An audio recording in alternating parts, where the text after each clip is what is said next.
Hi, my name is Austin Dorman, and I'm a certified funnel builder and ClickFunnels ambassador. And today we're going to talk about this new feature called separate padding for mobile and desktop.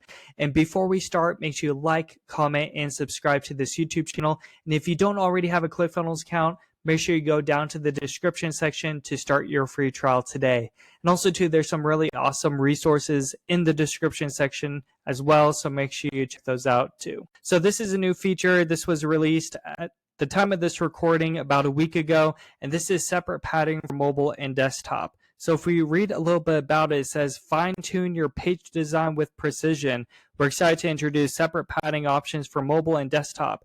This highly requested feature gives you full control over the spacing of sections, rows, and elements, allowing you to create the perfect layout for every screen size. No more compromises. Design with flexibility and ensure your pages look flawless on any device.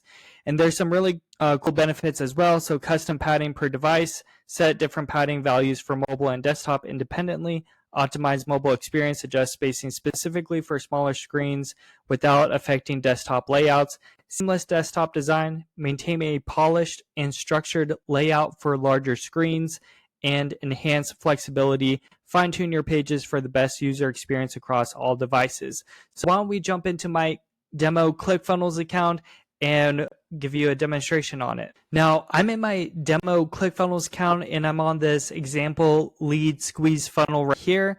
And so what I'm going to do is I'm going to scroll down, and let's say we want to adjust the section right here. So we're going to click on it to go to the section settings, and then you'll notice the desktop icon right here and the mobile icon right here as well. So just like what I mentioned, we could adjust the padding, both top and bottom, and then also the side padding as well. So for example, let's say for desktop, we want it to actually be smaller. So we moved it from 100 to 21 pixels. But if we go over here to mobile, it's still set as 100 pixels. And then we could, let's say we want to adjust this a little bit. So we're at 64, and then desktop is still at 21 pixels. So that's this new feature, this separate padding for desktop and mobile. If you have any questions, feel free to book a call in the description section or comment below this video, and I'd love to help you out.